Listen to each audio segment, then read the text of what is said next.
2019년 들어 77경기에서 1승 1무패를 당한 거스 히딩크, 73, 중국 22세 이하 대표팀 감독에 대한 중국 축구계의 의구심이 생기고 있다. 박항서 감독이 이끈 베트남 22세 이하 대표팀과 친선 경기에서 패한 히딩크 감독은 나도 실패가 싫다면서 우리는 실패한 것이 아니라 성공으로 가는 과정에 있다며 믿고 기다려야 하는 시기라고 말했다. 히딩크 감독은 지난해 9월 중국 올림픽 대표팀 감독으로 부임했다. 목표는 2020년 도쿄 하계 올림픽 본선 진출이다. 쉽지 않은 도전이다. 올림픽 본선 티켓은 아시아에 4장 주어지는데 일본이 개최국으로 이미 한 장을 확보했다.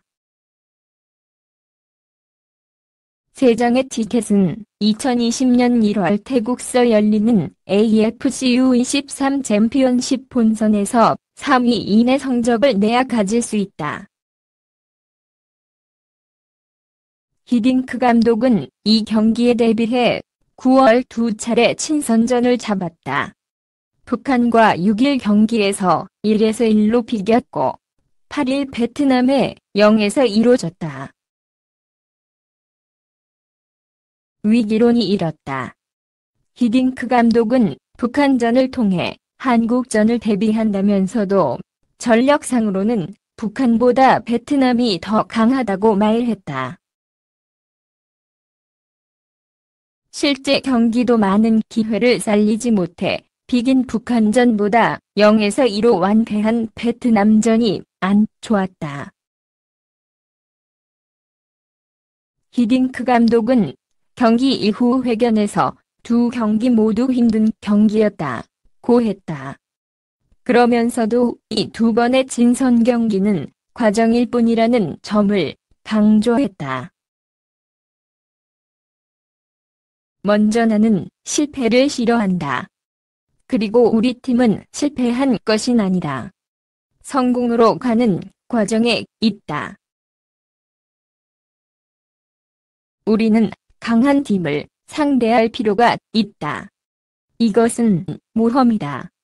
모험은 우리 선수들을 배우게 할 것이다. 물론 패배에 만족할 수는 없다. 그러나 난 선수들의 자세를 칭찬하고 싶다. 선수들은 잘 훈련받았다. 물론 우리는 드러난 실수를 바로잡기 위해 계속해서 훈련해야 한다. 히딩크 감독은 중국 22세 이하 대표팀 선수들이 훈련을 잘 받고 있다며 올해 당한 패배들이 선수들을 발전시킬 경기였다고 말했다. 중국이 당한 5번의 패배 중 4차례는 둘롱컵에 참가해 아일랜드, 멕시코, 칠레 등 강호를 상대로 당한 것이다. 베트남은 박항서 감독 체제로 최근 동남아시아 최강의 전력을 갖추었다. 2020년 AFC U23 챔피언십의 다크호스로 꼽히는 팀이다. 경기 중에 우리는 크고 작은 실수를 했다. 그것이 상대에게 2번의 기회를 줘왔다. 2번 공을 잃었는데 2골을 내줬다. 솔직히 우리가 그들에게 별로 좋은 기회를 내준 것은 아니다. 특히 후반전에는 우리가 계속해서 압박했다. 하지만 우리는 좋은 기회를 만들지 못했다. 이전 경기에는 우리가 5에서 6번의 기회를 만들었다. 다른 팀을 맡았을 때도 마찬가지로 난 선수들에게 말한다. 성공으로 가는 길이 순탄하지 않다고.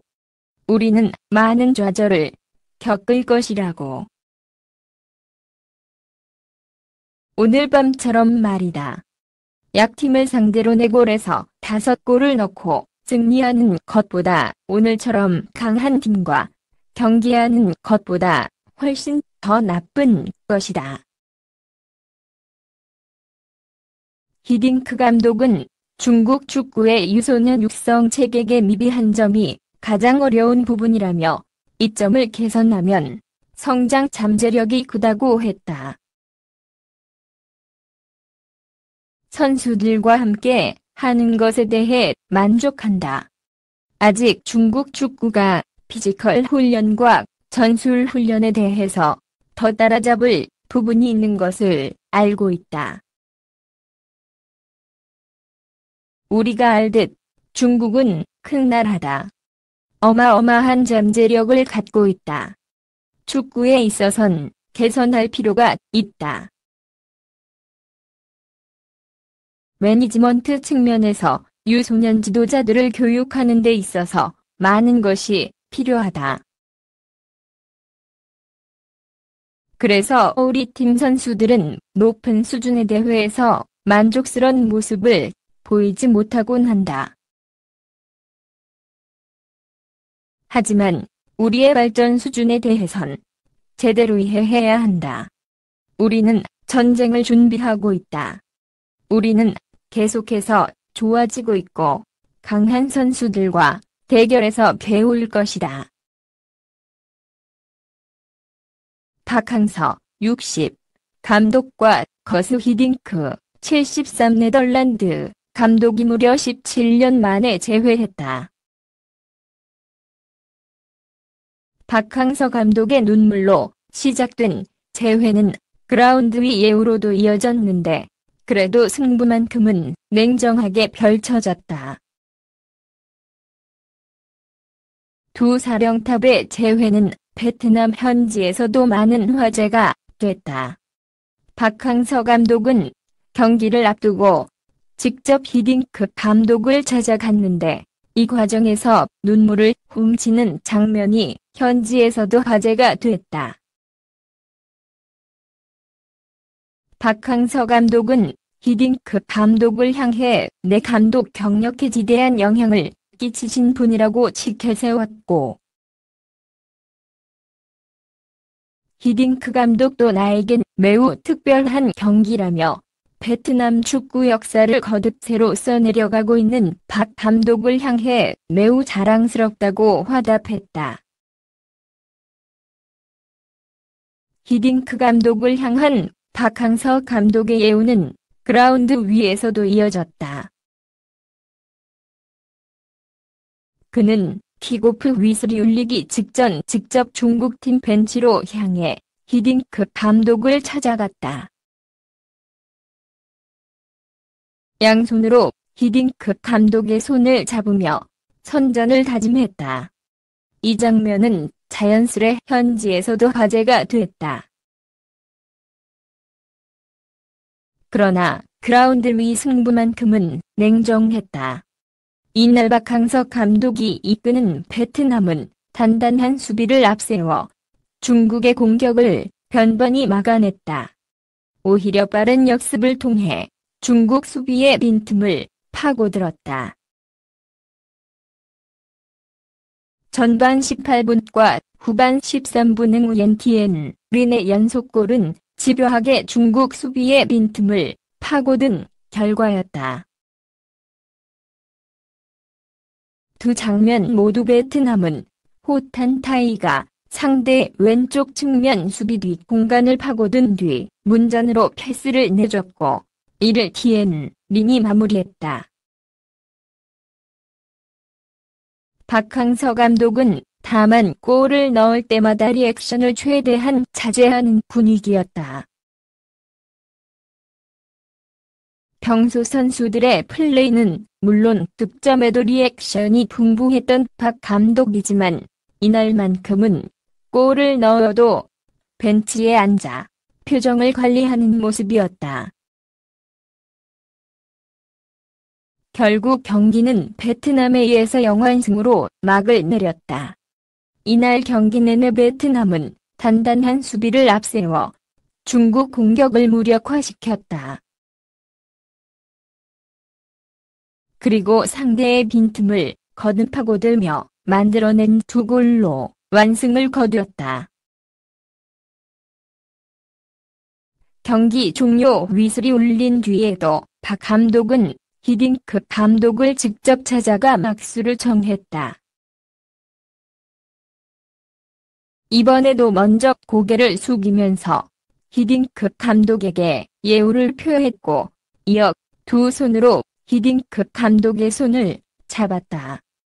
히딩크 감독도 그런 박항서 감독을 따뜻하게 안아주었다. 박항서 감독과 히딩크 감독, 두 사령탑의 17년 만의 재회는 아름답게 막을 내렸다. 축구 전문지 봉단은 9일 베트남 U22 대표팀에게 이번 승리는 인상적이라면서 더 특기할 만한 것은 박 감독이 경기장에서 스승을 이겼다는 것이라고 평가했다. 또 히딩크 감독은 올해 초부터 중국 대표팀 사령탑을 맡았고, 박 감독이 현재 베트남 U22 대표팀을 이끈 것은 6개월밖에 안 됐는데도 박 감독이 베트남 대표팀에 적용한 전술이 더 합리적이고 효과적이었다고 진단했다. 이 매체는 이어 박 감독이 이 같은 승리에도 겸손함을 잃지 않았다고 보도했다.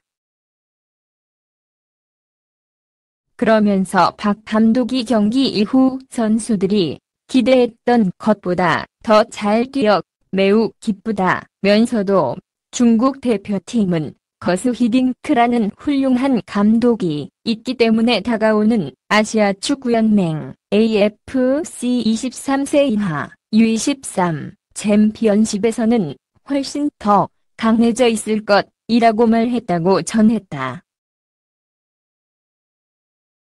AFC U23 챔피언십은 내년 1월 태국에서 2020년 도쿄올림픽 지역 예선을 겸해 열린다.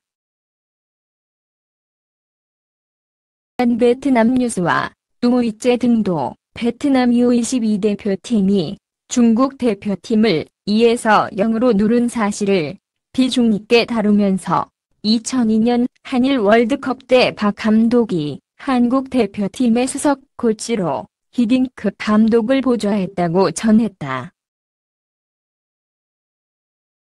이 매체들은 또 박 감독은 올해 말 필리핀에서 열리는 동남아시아 SEA 게임에서 사상 첫 축구 금메달 획득이라는 임무를 부여받았다고 보도했다. 나는 너에게 좋은 하루 보내길 바래. 동영상에 맘에 드시면 구독 부탁드립니다.